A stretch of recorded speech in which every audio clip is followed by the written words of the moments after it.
Hello, welcome to my channel Hiran તડકા। આજે આપણે બનાવશું હાંડવો।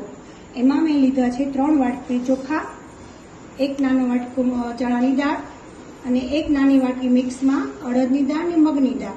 પછી એને મેં મિક્સરમાં ક્રશ કર્યું છે, લોટ બનાવ્યો છે।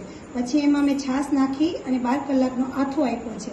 પછી મેં એમાં નાનકડી વાટકી ખમણ નાખ્યું છે દૂધીનું, પછી નાખ્યું છે ગાજરનું ખમણ અને 1 નાની વાટકી વટાણા નાખ્યા છે, લીલા મરચાં નાખ્યા છે 2 ચમચી, લસણની ચટણી નાખી છે 2 ચમચી, સ્વાદ અનુસાર મીઠું, હળદર અને એ બધું નાખીને મિક્સ કરી અને હવે એનો વઘાર કરીને આપણે હાંડવો બનાવશું।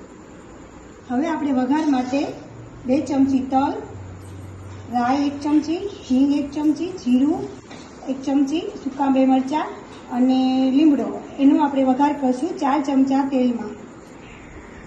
હવે આપણે આ વઘારને બેટરમાં એડ કરી દઈશું આ રીતના।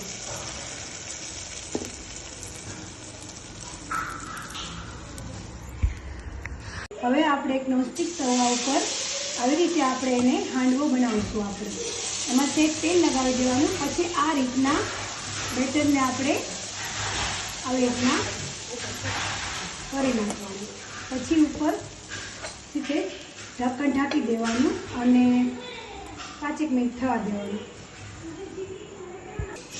ચાલો, આપણો હાંડવો બનીને રેડી છે। પછી એને આપણે પીઝા કટરથી કટ કરી લીધો છે। હું આ હાંડવા પોટનો યુઝ નથી કરતી, હું નોનસ્ટિક રોટીમાં જ બનાવું છું, કારણ કે હાંડવા પોટમાં ઘણીવાર એવું બને છે કે કાચો રહે છે, એટલે હાંડવા પોટનો યુઝ નથી કરતી। એને આપણે લસણની ચટણી, આ ગ્રીન ચટણી અને લસણની ચટણી સાથે સર્વ કરશું। ખૂબ જ ટેસ્ટી અને હેલ્ધી હાંડવો આપણો રેડી છે।